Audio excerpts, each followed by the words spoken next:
moom ci boppam it dégg nañ ko naa démb la xam bërka démb attaque contre justice contre gendarmerie contre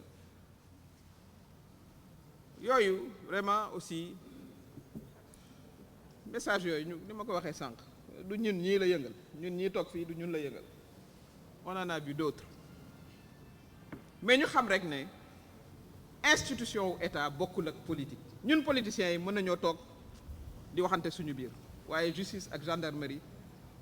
institution wu état la nañ leen génne ci jeu politique bi ñoom it ñu def seen liggéey niñ ko war a defee loolu mooy li nga xam ne mooy li war a am te gaw ma ne ñoom it voilà mën nañ leen a impressionné ba ñu def seen liggéey nañu def seen liggéey mais ñu xam ne il n'y a pas aussi loo xam ne lii war naa mën a tax ñu jàpp ne Benno Bokk Yaakaar parce que xam naa ne di ngeen ma ko laaj affaire dossier justice dossier boobu nga xam ne soxna suñuy wax soxna si Sarr waaw yooyu moom ñun vraiment bu ñu ko laajee sax yenn saa yi on ne sait même pas pourquoi parce que du ñun ñooy joxe rendez-vous ca Sweet Beauty nag man mbir ma tudd sax Sweet Beauty la du ñun ñoo fay joxe rendez-vous du ñun ñoo fay yóbbu kenn du ñun ñoo fay forcer kenn ku ñu fa tuumaal yow yaay dem face à la justice nga expliqué wu ndax du affaire politique c'est une affaire strictement privée kon na justice régler affaire privée boobu loolu la ñu bëggoon aussi wax ko sénégalais yi dégg ko ndax nag aussi sénégalais yi war nañ di leen gindi di waxtaan ak ñoom di leen jox aussi la bonne version des faits la bonne version des faits affaire privée ak affaire politique vraiment ñu génn ci structure de l'État ñun yi li ma ko waxee ñun Benno Bokk Yaakaar vraiment ay spectateurs la ñu ci ndax xamuñu yoonu foofa xamuñu nu ñu fay joxe rendez-vous xamuñu numéro de téléphone kon vraiment lu ñu ci wax tooñ voilà ñi nga xam ne nag ñoom lañ ci accusé ñu jëm seet nu ñuy lijjantee loolu kon loolu mooy li nga xam ne lii moom la ñu bëggoon a waxtaane ak yéen journalistes yi ak sunu responsables yi nga xam ne ñoo ne ci réew mi wax leen aussi gën leen a kañ ci turu président de la République mi nga xam ne mooy suñu président wu coalition ak turu responsable yi toog fi yépp coalition Benno Bokk Yaakaar waaye la grande majorité présidentielle bi nga xam ne ñoom ñoo toog fii wax leen ne nañu jiital fulla ak fayda niñ ko mës a defee liggéeyu parrainage bi ñu dugg ci kër yi waxtaan ak nit ñi wax leen suñuy réalisation bari nañu ndax fii nag depuis 2012 li ñu fi def ci réalisation suñu loxo ca kaw kenn mësu ko fee def kenn du wàllu yoon du wàllu infrastructure du wàllu croissance économique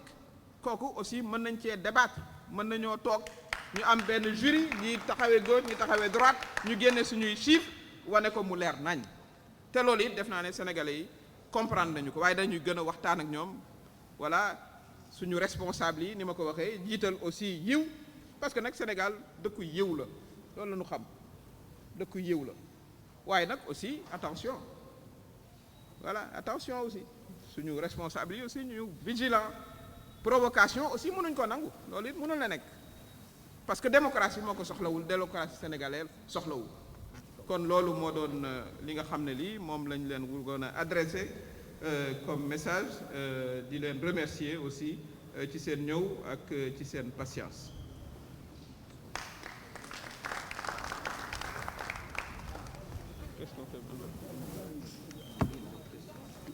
su ngeen amee ay questions ci tontu.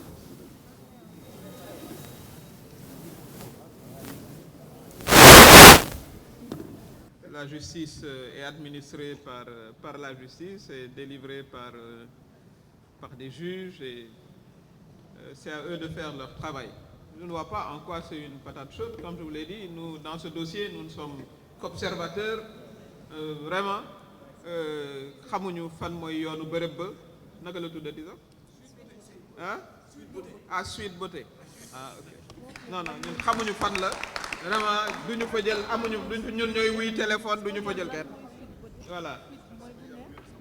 waaw boobu day waaw kooku vraiment nous ne sommes que des spectateurs dans le dossier mais encore une fois c'est une affaire privée qui doit être vidée par la justice voilà amuñu pour toog fii sax di ko commenter amuñ pour toog fii di ko commenter, c'est une affaire privée. Vraiment, nous n'avons absolument rien à voir avec.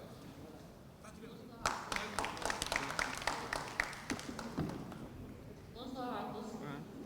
Je m'appelle Anna Rassou, journaliste Africa Press 24. En fait, tout à l'heure, vous avez évoqué les denrées de première nécessité, la baisse des prix. Est-ce que ça réglera le problème de la société puisque actuellement la vie devient de plus en plus chère? Ma deuxième question, est-ce que l'État ne pourrait pas subventionner les sociétés comme sucrerie ou bien le riz, l'huile? C'était plus facile de baisser les prix. Merci. Bon, madame, je pense que pour le panier de la ménagère, c'est quand même pas mal de baisser les prix. Je crois que c'est pas mal de baisser les prix déjà. Les prix des denrées de première nécessité, les baisser. Et d'ailleurs, c'est une gageure. Ce n'est pas simple, ce n'est pas facile. Parce que baisser les prix, ça veut dire quoi? Ça veut dire les subventionner. Ça veut dire trouver plusieurs dizaines de milliards pour subventionner le riz, le sucre, l'huile. Voilà, donc ça, c'est pas facile, mais le président de la République a compris qu'il y a de nombreuses couches vulnérables qu'il faut accompagner. Ce n'est pas facile. Dans un contexte d'inflation mondiale, les prix augmentent partout. Et pourquoi ils augmentent partout? Parce que tout simplement, il y a aussi eu une longue période de Covid. Les chaînes de production ont été ralenties. Donc, chaque fois que la demande est supérieure à l'offre, les prix augmentent. Et malheureusement, nous sommes encore dépendants, de l'extérieur pour beaucoup de produits. La solution à terme, c'est l'autosuffisance alimentaire. Nous avons fait beaucoup de progrès dans le domaine du riz. Voilà, il faudra continuer à le faire avec l'industrialisation de notre pays. Ñuy bañ a di jéggaani parce que booy jéggaani rek bu pétrole yéegee prix yi yéeg. Avec la guerre de l'Ukraine, vous avez suivi. Pendant le corona, le baril de pétrole était pratiquement à $30. Fan yi yéeg na ba $130. Bu fekkee ne nag looy dundee da nga koy jéggaani muy dugg ci bateau yeeg avion yi di ñëw bu ñu ko répercuter prix bi rek voilà njëg mi yokk. Donc l'État s'est réorganisé fexe ba am une 50aine de milliards déjà pour subventionner produits yi mais à terme mooy li ma wax autosuffisance alimentaire boo tax ñu président doon ko wax ñu koy waxaat voilà ak fexe aussi ba lépp lu ñuy jëlee bitim réew ñu mën koo defaral suñu bopp mooy li ñu tuddee aussi industrialisation yaa xam dàll la ñun war nañ fexe ba ngaay ñu am fa benn industrie wu dàll bu am solo voilà yaa xam textile la amoon nañ fi Sotiba ak yu ni mel ak domaine yëpp fexe ba lépp ñu koy produire fii ci Sénégal loolooy tax ñu mën a gën a maîtriser njëg yi mais tant que yaa ngi jéggaani di indi voilà da ngay fragile maanaam du pour nga contrôler prix yi du yomb waaye nag il faut saluer aussi effort yi nga xam ne président de la République def na ko ba dund wi maanaam soxna yi nga xam ne dañuy xëy yor seen dépense dem marché voilà mu fexe daal ba njëg yooyu mën a wàcc loolu dañ koy saluer voilà même su fekkee ne aussi c'est pas toujours simple mais au moins il faut saluer cette démarche là voilà moo tax ma ne woon aussi amoon nañ contentement bu rëy ci coupe bi parce que coupe bi duñu bàyyi nag duñu ko yéex a bàyyi nag ndax mbégte mu yaatu la woon vraiment Sénégal yëpp doon benn am na ñoo xam ne ñi bëggoon nañ leen a gisuñ leen Sénégal bu xewlee nañu bàyyi diw opposition la diw bennoo la non benn réew la li ma wax ci armée bi sànq moo war a am ci sport bi voilà moo war a am chaque fois que intérêt Sénégal taxaw noonu la ñu mën a jàppale suñu réew noonu la ñu mën a vraiment fexe ba nit ñu gisee à l'extérieur Sénégal ni ñu ko gisee comme pays vraiment de tolérance pays de grande démocratie loolu ñun ñoo koy suqat ñun responsable yi politique yi yaa xam opposition wala majorité presse bi état d'esprit boobu ñu fexe ba xale yi màgg ci doon aussi plus tard des responsables loolu mooy tax réew di avancer looloo tax Sénégal aussi image am continuer di gën a mag parce que boo demee bitim réew ñëpp xam nañu Sénégal boo leen ne ñun on est 17 millions ñu ne la ah bon ñun defoon nañ ne yéen ak Nigéria tolloo ndax suñu tur fa mu yegg te li ko fa yeggale mooy vraiment les bonnes pratiques yi ñu fi gis tolérance voilà ci wàllu diine voilà tolérance entre nous entre voisins tolérance entre groupes ethniques ñun xamuñu yooyu xaajale ndax waaso. Tolérance aussi saa yu suñu réew soxla loolu la ñu xale yi wan aussi bi coupe bi ñëwee kon ñun nañuy nekk aussi à la hauteur de li ñu hérité ci suñu mag ñi li ñu hérité ci ñoom ñu fexe ba continuer ko. Donc nañu bàyyi ay AMS opposition AMS société civile AMS Benno loolu ça n'a pas de sens. Un maire une fois qu'il est élu kenn xamatu waratul xàmmee sa couleur politique budget état la yor na fexe ci xam-xamam ci kàttanam ci énergie am avancé loo dëkkam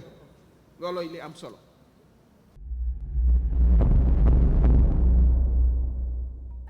cheetetetet mais yow sawaay yow fu ñu la fekk yaa ngi ci kanamu ordinateur bi wala sa kanamu tablette ba sa téléphone portable lu xew mais damay lire ay information